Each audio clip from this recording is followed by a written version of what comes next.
Vice Business Manager. Mary Heather Noble, board member. Barb Wilson, board member. Mary Cullinane. Peter Burrow, Superintendent. Victoria Jetty. Chip Malcolm, Peter Conlon, Henry Carpenter, student representative. Mary. Mary Gill, Suzanne. Buck, Amy.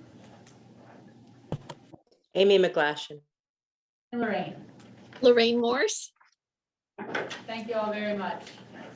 It looks like online we have Emily's Listing, MCTV, and I can't see that last name. Ruth Grace. Ruth Birdsey. Great.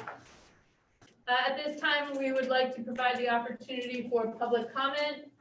We have no public in the room. If anyone online would like to make a public comment, please raise your Zoom hand and Will bring you over as a panelist.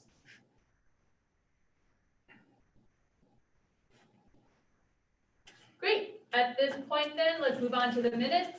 Could I get a motion to approve the minutes from 12/20? Victoria, could I get a second? Sure. Peter, thank you. Any questions, comments, or discussions on the minutes? Mary Heather. I have one. So I know just a couple of names need to be added to the attendance. There were some additional staff present that included Karen Stannard and Andrew Conforti from MUMS, as well as Jen Kravitz from Mary Hogan, Tracy Hogan from Rifton Elementary School. Or Tracy Harrington, sorry. Tracy Hogan. so I thank you for that, Mary Heather. I did ask for at the last meeting in advance if somebody would take an attendance list and get it to me, because I can't always hear everyone's names. So, but if you could send me those names, I'll add them. It sounds like Peter said Sharon might have already made those changes, so, okay, that was my Jen only. contacted Sharon. Okay. Yeah. Great. That's it? Barb? Yeah, under E, reported to the board, and you go to kind of half a page in, at the top of the next page. There's a quote attributed to me that I didn't say, and I went back and listened to the audio or the video. So I tried to tell yesterday who said it, and I didn't hear anything, so I would suggest we just scratch that line. Because Barbara Wilson agrees that what they are asking for is no different than the way things are today. There was another quote further down where I did say something similar to that, but it wasn't in context of what Ripton was asking. Suzanne, do you see the part there that's in question? Under E, you said, Barb? Under E, and if you go in under item 1, action of the board, right? And get to the bottom of the first page, and it's the very top of the second page of that section. Okay, I see the line you're referring to. Thank you so much. Any other comments, questions on minutes? Victoria? So I just want to comment, Suzanne, I like how how you pull out at the beginning of each new sentence or paragraph who's speaking.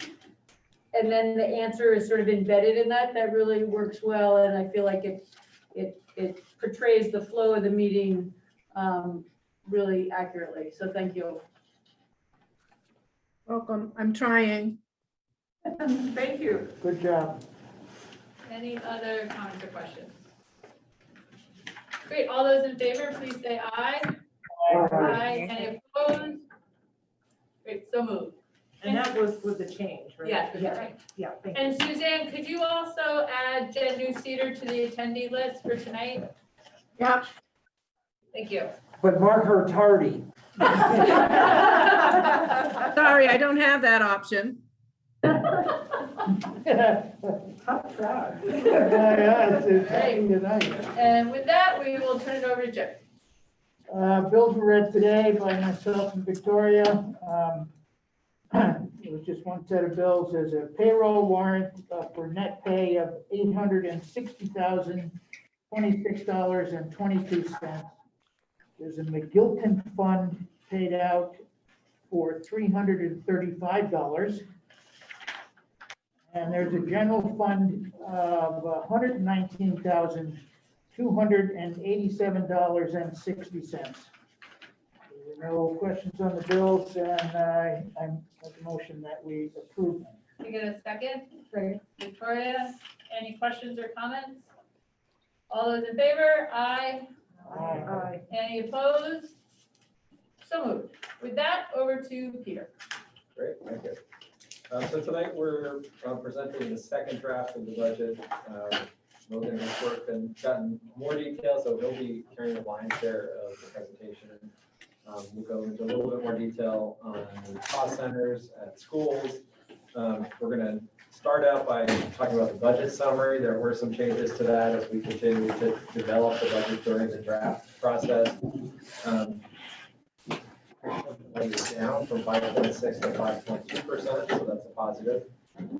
Maybe John can write his article on the front page, but 5.2 there, not 5.6.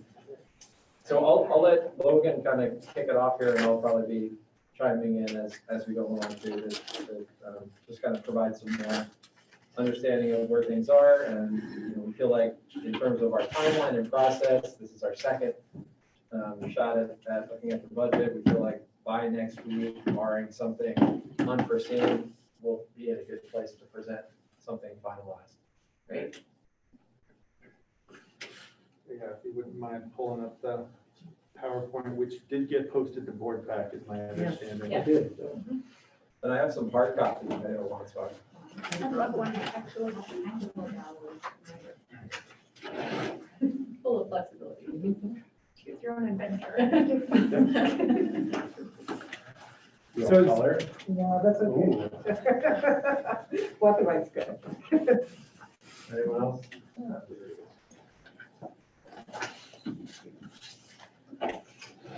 So as Peter said, this is a follow-up on last week. As I had mentioned, we would be doing some fine tuning as more information came in, so we'll address that. And then another piece that came in was the CLA, the common level of appraisal. We have those numbers, and we'll show how those play out into what we expect individual town tax rates to be. And finally, revisit the fund balance conversation and quickly walk through the process of how the money would go from unassigned fund balance to reserve to spent, that kind of thing. So to get into the budget piece of it, we got a few pieces of better information. I'll start with the negative and then go to the positives.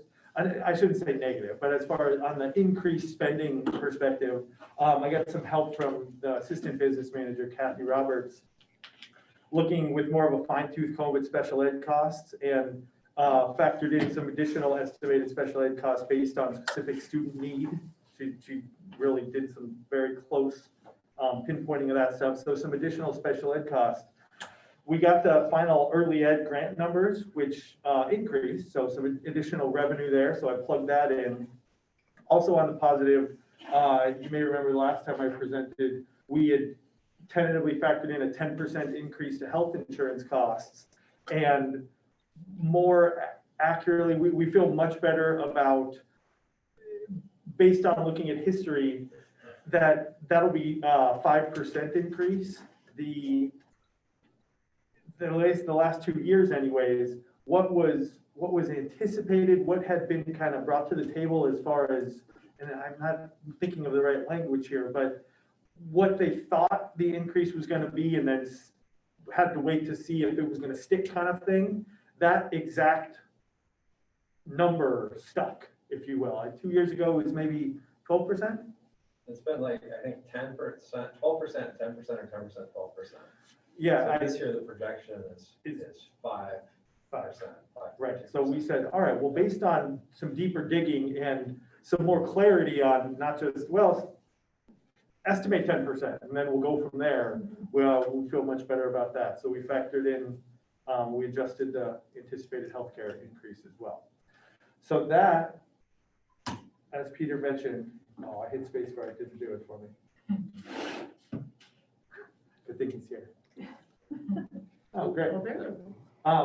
Yeah, so that got us, so the top line here, ed spending, you see the change of 5.2%. That's what Peter alluded to after some of this fine tuning that we did. As he mentioned, it was 5.6 the last time we presented it.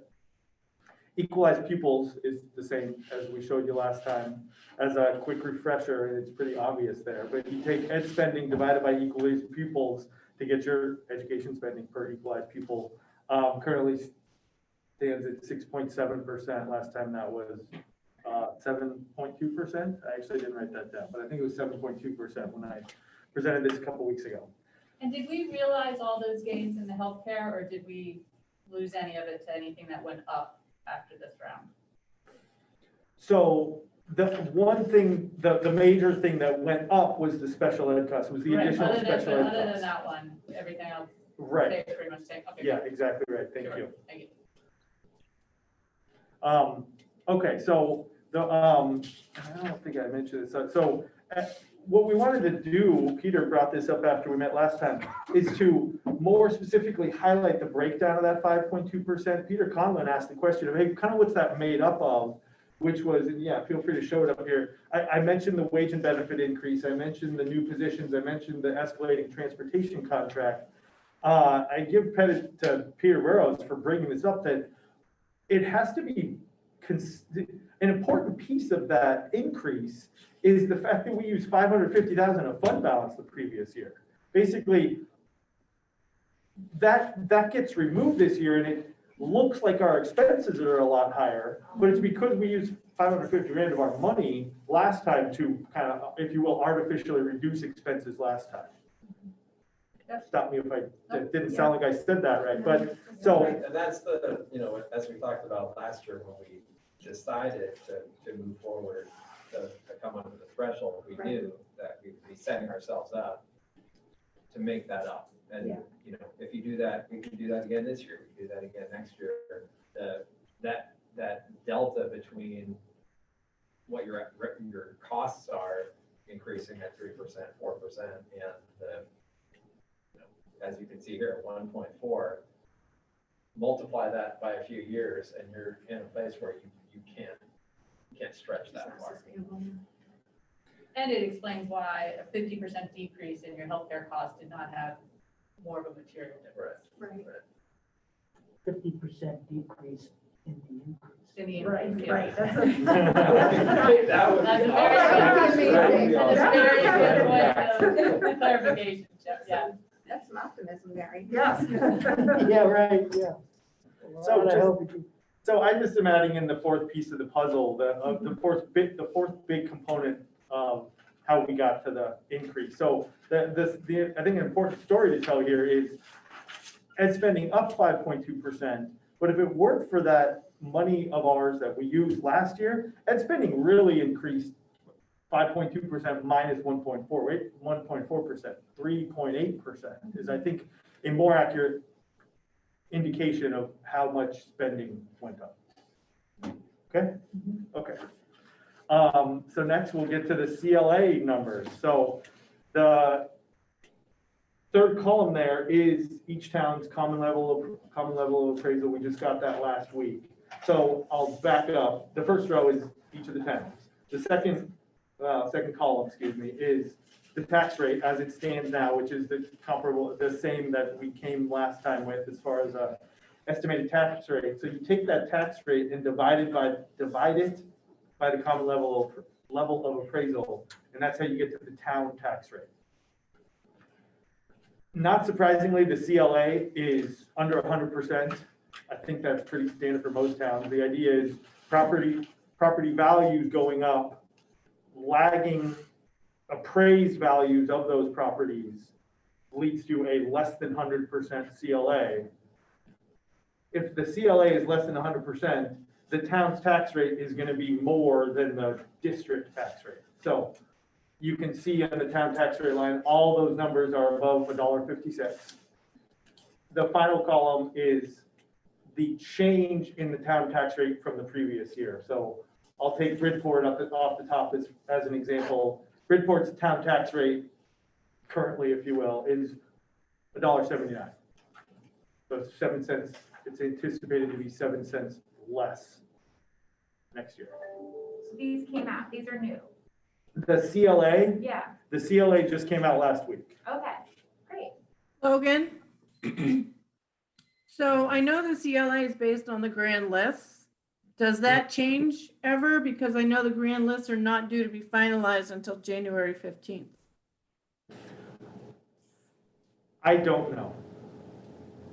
Yeah, I'm trying to recollect if in previous years, I don't recall getting a revised CLA. I mean, that's right around the time we adopt the budget.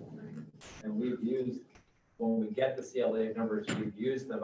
I know that, as an example, in Cornwall, it was either last year or 2 years ago, that there was some concern about the number being incorrect. And so they appealed it to the state, I believe, and were able to change it. That happened after we adopted the budget. So I don't think these are necessarily completely fixed, but I don't recall getting a second revised number in January ever. Okay, just asking, because I just knew that, you know, the grand list numbers aren't completely finalized for 21 until about midway through January. Although this has really no bearing just on us looking and approving the budget to present to the public. It gives us an idea of what's happening across individual towns, but in fact, it doesn't change our number. It changes how different towns may respond. And then it could be, there can be a couple properties that sell way above their amount in certain of these small towns that changes the CLA quite a bit. Jen, can you remind me, I think you said it, I was processing. The change, the negative or the positive is the change in the CLA from last year, or the change in how much extra or more they have to pay for the tax rate? The change in their tax rate. So Bridport, for example, tax rate is $1.79. Right now, Correct. so that's what you were just And saying. the So they're paying, anticipation is that we would go down by 7 they're cents. paying 7 cents less more than everybody else. Well, I mean, so if Bridport had a $1.79 tax rate currently, next year's tax rate would be 7 cents less. Okay, Thank you. all right, yeah. So there's only 2 towns that actually will see an increase, which is Middlebury and Ripon. Estimated. Estimated, yes. That's In the correct. Yes, and all the rest down. And remarkable, since Middlebury was at 100% last year, I think. Yes, Good. well, that was all the. I was wondering that too, honestly. It was all the house sales. that But you got a reappraisal. caused the, Everybody's house sold for what they wanted or above list Exactly. price. I mean, this shows the boom. Similar to Suzanne's question, which was a little over my head at the moment, it's also a little over my head that if you're under 85% or I think over 115%, you have to do a reappraisal. I don't know if there's much bearing to that at all, but it looks like Ripton will have to do a reappraisal. I don't know if that'll affect their seat.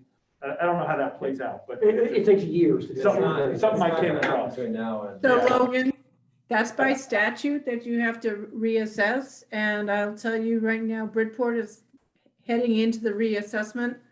And it's normally, well, it was almost a 3-year wait on the list to have somebody come assess you, so. Ripton will have to do it, but that's not any short term. Get on the bandwagon.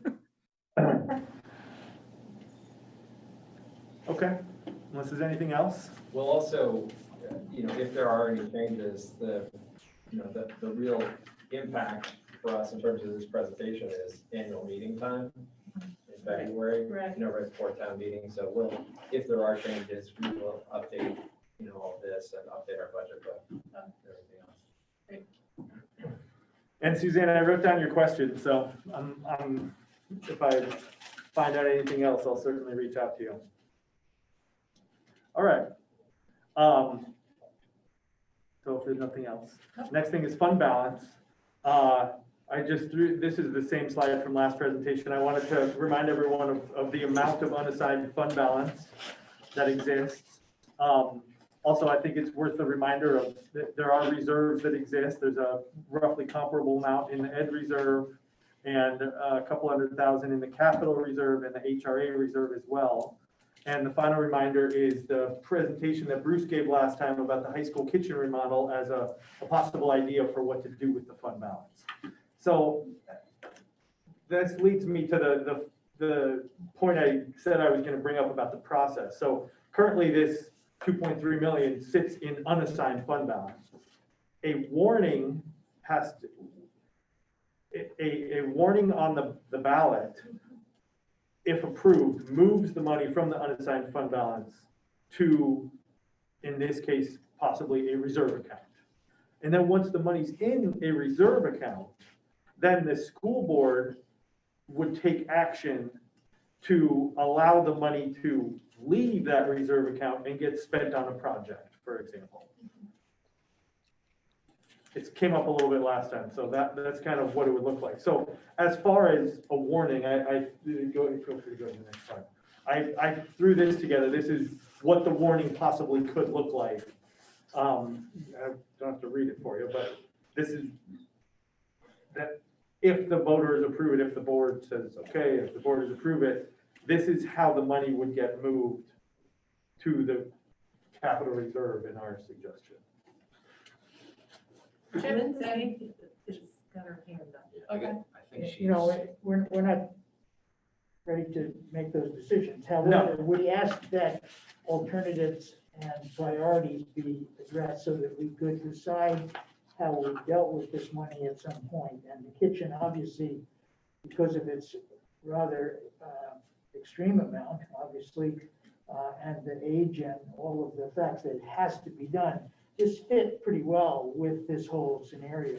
And so, you know, I think it would make sense that that happens, but it's not like we do this every year, whether we have some fund balance. Luckily, we've always had a fund balance, Right. sometimes much smaller than this, obviously.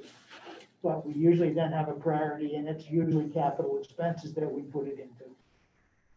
In some ways, whether it's fixing 2 bathrooms or whether it's doing a huge project. Peter? A couple questions. I guess, first of all, if we are explaining this to the layperson, is it fair to say that this is surplus money from the FY21 budget? That is largely the result of an infusion of federal dollars? I mean, when the question comes, because that'd be more FY22, right? It's less about federal dollars, it's more about. Oh, unspent funds because of the Because pandemic. of COVID. Correct. Less funding, And less that's the spending. major part. Yeah, okay. And then my other question is do we have somewhere written down how we define our reserve funds? Anybody know? I mean, the different categories of reserve. Yeah, I mean, is there something, you know, we call it something, but that doesn't necessarily constrain us whatsoever, you know. Put it in the capital reserve fund, there's a message there that says this is really for capital expenses, but I assume there's nothing There's in statute that policy. outlines, yeah, there's statute that outlines, for example, in a capital reserve, you can put monies into a capital reserve, and then you have to spend them within 3 years. Right. Which But is why we started to move things, when we had too much in capital reserve, we started moving them into ed reserve. So some of that's outlined, I believe, in statute. And I'll throw one more out because we always ask about it, and I just need a reminder. The board has the power to, for example, eliminate the HRA reserve fund and put that into the ed reserve fund. And I did research that, there were some questions about whether we had taken action. And Right. we found no action, we found discussion, but no We never got action around to it. had ever been taken and or warned in an agenda. So Well, the chair at that time wasn't very good about following it. I'm not sure I would blame the chair, I'd blame the superintendent. Well, that is what Brittany thought as well. That was her recollection of, we talked about it. I don't know if any action was actually taken. And she blamed Peter or? She did not plus me. She just said Peter. The money never went anywhere, I it's just know, how I it's know. defined, so. Jen? I would just like to follow up on Peter's first point, just for a half a second, just like to kind of play that out, right? And so I was thinking the same thing. If I was a taxpayer looking at this and I'm seeing we had $1 million plus money, left over from 2 years ago and then 2 million this year, how do we justify a 5.2% increase? And so I think just, just to fully spell it out, we're not anticipating building in another $2+ million surplus. We're anticipating rising costs that the prior year were not spent due to changes in COVID protocols, et cetera. Is that? Yeah, I would say a couple of things. One, we're expecting the budget to equalize so that our revenue and expenditure match. And we've spent time over the last 4 or 5 years cleaning budgets up as we unified and created one budget. We did a lot of house cleaning on the budget to basically get to a place where our fund balance felt kind of comfortable in terms of more or less matching, but not so tight that we're dropping into a deficit every year and trying to crawl back out. So that's, I think, one thing. The second thing, I think, is using the fund balance to support the budget is bad practice, budget practice, which we just talked about in terms of inflating and creating this kind of cliff. And, obviously we have to address the expense, and this isn't the way to address expenses. It's looking at what they are and figuring out, are they meaningful? Can we support them? Does our community support them? And then making decisions around what we can and cannot continue to fund. I think that's another thing. And the third thing is in terms of our bonding that we're discussing and our infrastructure, which is by all accounts in pretty bad shape. The more that we can use funds like this to support a really kind of decaying infrastructure, the less we're going to have to ask the community for when we go out in a year or two. Barb? Yeah, so when we put the budget book together, will we have text that describes this? Because I have concern that Jen had as well. Yeah. Especially after the Addison Independent headline. It's, how do I know you got the budget right this time? Are you going to have a surplus again? I think it's really important that we explain and a way that people understand that this was a kind of a one-off because of COVID. Right. Well, and everyone, I haven't looked at, I can find out this month when we have our regional meeting, but I imagine that everybody is in Had a the same issue. similar Right. situation. Yeah. I'm sure. Suzanne had her hand up, but now it's down. Suzanne, did you have your hand up? It was up from a while ago when we were talking CLA, so I took it down. Thank you. Victoria? Yeah, can you just remind me in terms of process? I know we have to go to the voters to get the money moved into a reserve fund, and then do all monies in reserve funds, whether it's capital or ed spending, are all of those have to get approval of the board to be spent? Yeah. Of the board. Of the board, Of the board, Yeah. right. but it also has to be within a certain time, so you can't accumulate an endowment, so to speak. Right? Yeah, definitely not. No, but I meant, we have to spend a certain amount of that reserve fund. Can't just catch people. each year. I have a question just as a newbie to this. How many different reserve funds are there? They're primarily two. Ed reserve and capital reserve. Then we have the third, the HRA, which the board has the ability to move into ed reserve, which I think we should just put on a future agenda. And that was never And considered. then I'm hoping everyone can remember. That's like 200,000. Okay. It is. And It the was never meant original to part be of that long. is when we were changing over from the To a private unified to the district. state, negotiation on it, we did not know. But we set that up in order to have that as a little bit of a balance, because there's some major things in what that was negotiated, whether you had a health, there were two kinds of funds, that you could, as a person you could draw on, and that could make a huge difference in what we would be hit with, so to speak. Gotcha. And I think we wanted to make a point at that time, and Josh had kind of talked about wanting to make sure that people understood that these costs were really kind of could vary significantly. So I think part of it So was some cushion. naming it, like, because really you could have named it, you could have just put it in ed reserve, but I think the idea Right. was to Call attention be, to it. yeah, call attention, be thoughtful Okay. about it. Barb? Yeah, did we ever get Lindsay on? She is there. fine, Okay, yes. so she just the interim. I think she's over here. Okay, good. Sorry. Any other questions on this? So Logan, next steps. What happens next? So, next steps. Next week, it sounds like, my guess would be, my hope maybe would be, is that next week, there's a finished product to bring for, forgive me, I don't know the process, whether it's approved next week, just this can be in final form next week, would be my guess. I mean, I need to talk to Peter, but I don't know. So you're thinking then for the next board meeting, this would be on the agenda for. Okay, great. Chip?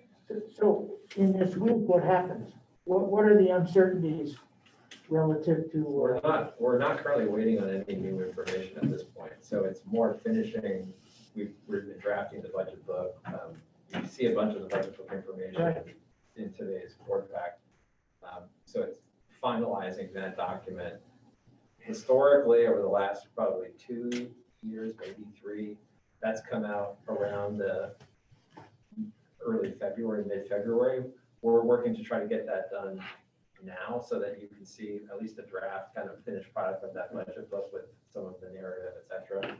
So Logan's been working on that and has the charts done. And so I think we'll be, we're not going to get any new information.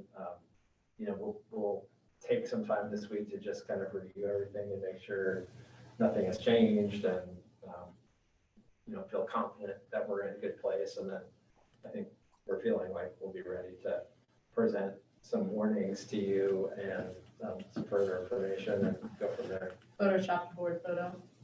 Yes. It's in there. Okay. Peter and then Barb. Sure. I assume the other thing that is helping us be more timely is that we're also not waiting on any more information from the state, which I think is a bit of a departure from years past. Is that true? Yeah. Yeah, I mean, the last few years, we haven't had one number or another at some point. And I think last year, last people came in May. The year before, it was sometime in January. We had some kind of weird CLA year. So this year, we've got everything we need. Great. Yeah, so looking at the detail. Yep. I see that we have included, as we've reported in the previous iteration, as their funds, that from last year and the proposed fiscal year.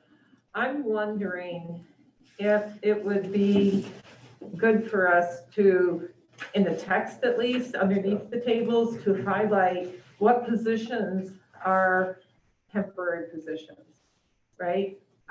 Because it gets lost. And I know whenever we've talked about it, we've talked about temporary positions, but it might be good to reiterate that. The downside of that is for fiscal year 22, I don't think we have a record of that, right? Because that happened kind of real time after the budget book It was did put happen together. after Yeah, the budget, exactly. Yeah. But somehow, having that explanation that these are temporary positions also then helps to explain that higher number as well. Yeah. So anything we can do to better ground people in that, I think would be really to our advantage and would cause a lot less pain. Good point. Chip. I totally agree with you, Barb. And I think it shouldn't be just embedded in paragraphs. You should almost have a separate title that Line would item explain or it, because in fact, when you're faced with a 2-page paragraph or I agree. whatever, I'll read it, but I'm I not agree. sure 95% of the people will. So I would really say, since this is such a unique time, and we have these sets of funds that do impact what the public is voting on or what we're gonna spend and how, I think we really have to separate it out to make sure people understand. I just asked them, the finance committee should just coordinate that so that you all are comfortable with how that chart gets presented in the budget book, and then once It's you not guys. just a chart, I mean, if Well, we're the doing a information, narrative whatever. at some point, I Yeah, think it should whatever be titled information as that is. separate, rather If you than guys just could just how we get there. get comfortable with it, and then we'll assume that it's okay. It'll help us in the future too. I was gonna say, I think it'll help us plan better for the future, like Peter remembered, that we paid off, the excess money last year with the extra funds, but if we don't see it in the chart, it's hard to remember. So Exactly. Which is why we broke it out in this as a separate line item. Yeah. That part, But I think under expenditures, we have Yeah. to figure out a way to do it. for the ESSER funds, Yeah. Okay, great. Anything else, Logan? No. Awesome. Thank you very much. All right, next up, report of the board, establish the MUHS school choice capacity for 2022, 2023. So I can take that. Yep. So we have, so those of you who are new every year, we set a number of slots that we will open for secondary school choice. This is in statute. And, there are stipulations around how many students you can allow out as a school district. You can set an unlimited number coming in. The reason that they put limits on going out is so that one school district doesn't lose all their students to another school district. So I can't remember if I think it's a percentage of your student body. We generally don't have many students leaving, and we have a lot of students wanting to come to us. I think in any given year, we might have 2 or 3 students attending a neighboring high school. And historically, over the last, I think since I've been here, we've been at 15 and have felt like we can sustain that. We do usually have a waiting list of maybe another 15 or so, and that number can, I think, kind of vary greatly year by year. We're not getting any revenue for these students. We don't count them in our utilized number. So it is just expense to us. I think it's a nice program to offer. If that number gets too big, it's taking more time for us to have more students, there's more costs. So we feel like 15 is something we can sustain. Justin feels good about that number as well. He's the one who wrote this memo and shared it with me. It's copied here. I recommend that we stay with 15 going into next year. Any questions, Peter? I'll move that we open up, or that we have 15 slots available under the public school choice program at Middlebury Union High School. Can I get a second? I'll second. 36 seconds here. Great, we'll do Suzanne as the second. Questions or comments? Yeah, so this is kind of new to me. Yeah, So, totally. okay, so this is the number of our kids that could go to another, or the number that we are allowing in. Yes. Okay, got it. And That's so what I this first means thought, and then I heard something and I Yeah. thought, oh no, that must be different. So how do we, you said something about we can limit how many of our kids Yeah, try. so if let's say we had 40 kids leaving to go to other schools. Right. We could say, well, we're gonna just allow, I can't remember we've never had to do it. So I don't remember Right. what the number is, but we would say, okay, only 30 students can leave. But we don't do that limit. We don't do that That limit is limit. placed upon us by statute. Okay. Yeah. Okay, that's what I didn't Yeah. understand. Chip? The whole part of non-funding bothers me. It always has. Yeah. And it seems like because we tend to be a slight more of a magnet in this particular local area than the other schools are, we obviously have to absorb that in some way. I'm not sure. It's hard to put a number on it. I mean, You can't put a number on it, and in fact, I don't know, it just bothers me that in fact the rules say that, especially when obviously we don't count them as equalized pupils. Right. and we don't get any money for them. And are there sending district counting them as equalized people? Yeah. So why? Wherever they live, they're counted. Why? I think it was, my feeling is it was expedient when it was passed. There was probably, as the legislature was looking at this, there was probably lots of back and forth about towns that were upset that they would lose a lot of revenue going to other towns. And so they said, well, we want to allow this flexibility, but we don't want to hurt any town. So we're going to, it just doesn't make logical sense, but it does, I think, when you look at kind of how this probably played out. Well, when you think about the folks, the motivation for people choosing other, it's kind of, you don't want to penalize districts that may be struggling or whatever, and families are choosing to send their kids elsewhere. You don't want to further penalize those districts. I mean, perhaps that's the. It's not always educational either. Right. Never education. So what's the benefit to us? I'm gonna be the devil's advocate of accepting students that we have to carry. I'm with Chip on this one. It's kind Well, of. I'm not saying I don't support it, but it bothers me because I know that we as the, Right. now, some of these kids are terrific kids, I'm not okay, saying- obviously, I'm so sure it's they not are. like we're getting hurt, but by the way we set up with equalized pupil and funding education, there is a negative to it, period. You put these 15 kids in that equalized number, it's a very different formula. Exactly, it makes a big difference. Mary Heather? I think one possible scenario is for a school district, for example, that doesn't have a sport that's offered, and our district does have a sport that's important to a student, and so that might be one reason. So, we gain an athlete, or we gain whatever, and a student has an experience that they wouldn't otherwise have. That's one example. I think we Mary gain. Gill?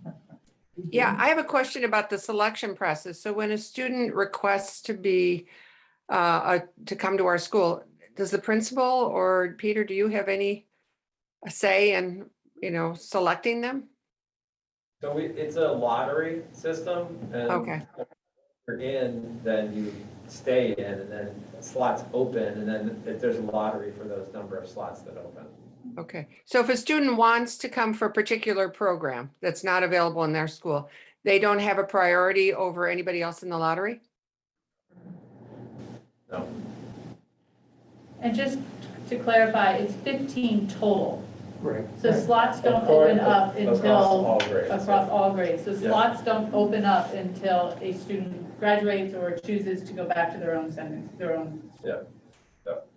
Mary Heather? Oh, sorry. Amy? I'm just curious, do we tend to have a consistency from year to year in terms of where those schools, where those students are coming from? And is it just a handful? Is it fairly broad? Just curious. Henry's got the lived experience of this. Honestly, I don't even know anyone that, Okay. I think the rule is it has to be a neighboring school district. oh, I would, You can't come here from Grand Isle, for I example. would say most are probably from Mount Abe. Yeah, But I think you're right. It's probably Mount Abe. I mean, I think it's Mount Abe, Virgins, Rutland Northeast are the primary. Obviously, those are the adjoining ones too. Yeah, I don't know what the exact breakdown is though, year to year.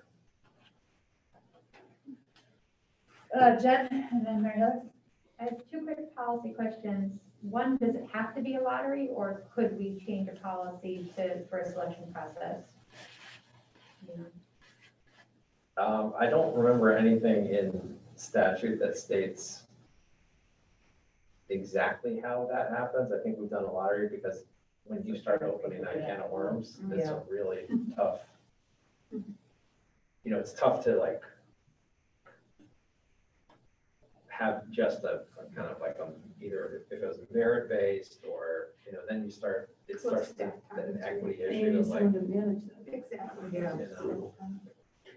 Second one? You said that once they're in, they're sort of in, and I had asked one-on-one about this. Yeah, yeah. And I. Well, that's reached out to Mary different. Gill. What you're talking about is different than this. Sort of. Yeah. So that was one, but the Yeah. second one is sort of an annual evaluation process. So we've had a lot of behavior issues in our schools lately. Yeah. More of it was at the middle school, which is not school choice, it's my understanding, that's tuition. And so my question with this is there evaluation process with the tuition students? Because if there is sort of a behavior issue, is that just, basically would it be the Yeah. same behavior structure that we have for the district students? And would that be a policy that we might want to evaluate and or, follow up with at least the schools with the tuition policy of kind of evaluating the student behavior and records, and are they contributing positively to our school environment? So that would be part of what you're talking about, an application process, to if they had discipline records. No, she's saying it's Once they're back here. once they're Once they're here here, at the okay. end. Yeah. Okay. The first one was sort of that. First time's Okay. lottery. The first one could Yeah. have something to do with that. Is there behavior issue? Is there, a They history lose of, their right? Or is there, a valid reason, like, is there an academic program? Are they going to be a contributing member? That would be the first question. And then Yeah. this question is, now they're here, like, what if this person's, sent down to the principal's office, weekly? Is there some way for us to address that? Or is that just in statute, we have agreed to? We're let the school not choice? required, I mean, this is something we offer to students, so we're not required to, we can't use, I think there's language in here about special education that you can't, have someone not attend due to special education. The sending town pays for the special ed services. Okay. Yeah, I don't think there's anything in here that states, you can't, if a student is, not, Contributing to the education. yeah, just if there are issues with the student not fitting in a way that's really problematic for the student and for the school, then there's definitely action that we can take. So it's not an in and like, now they're in for 4 years and that's it. It's a little bit more than that.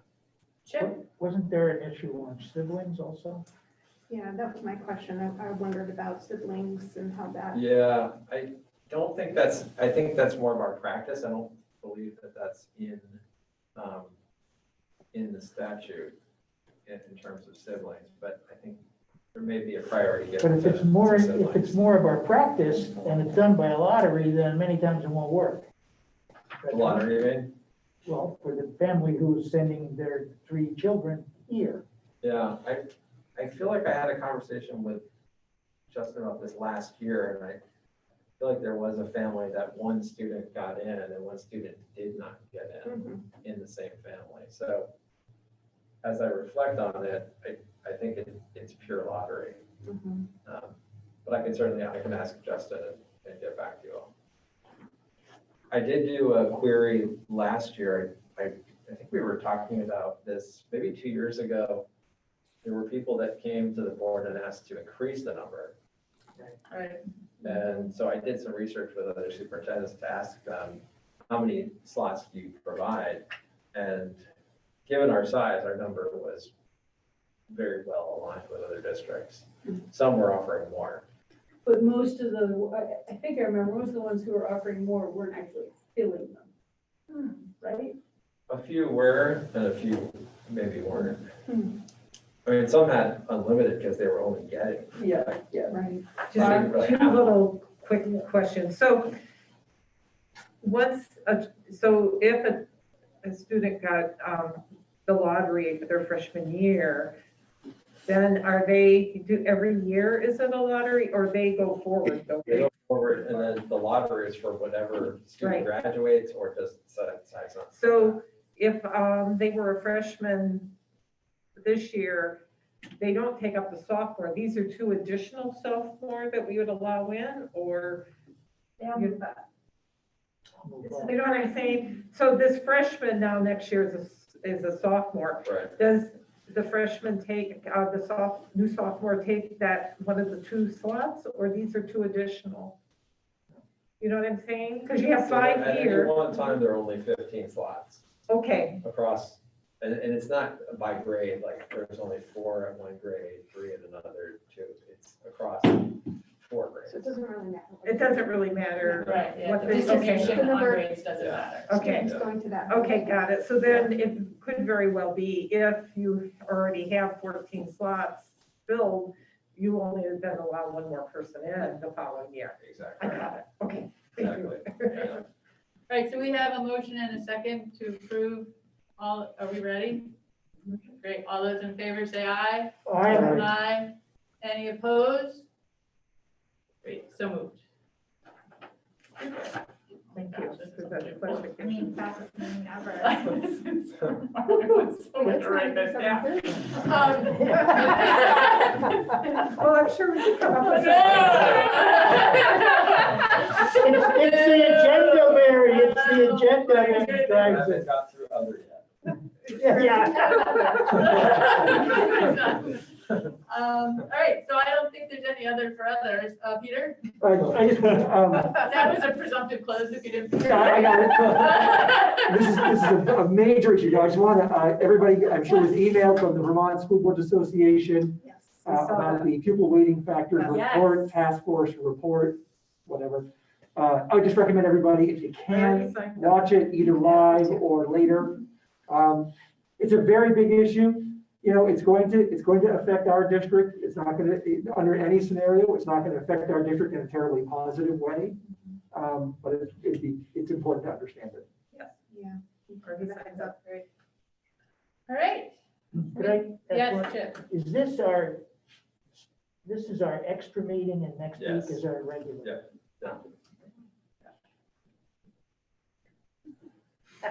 That's it? All right, great. Could I get a motion to adjourn?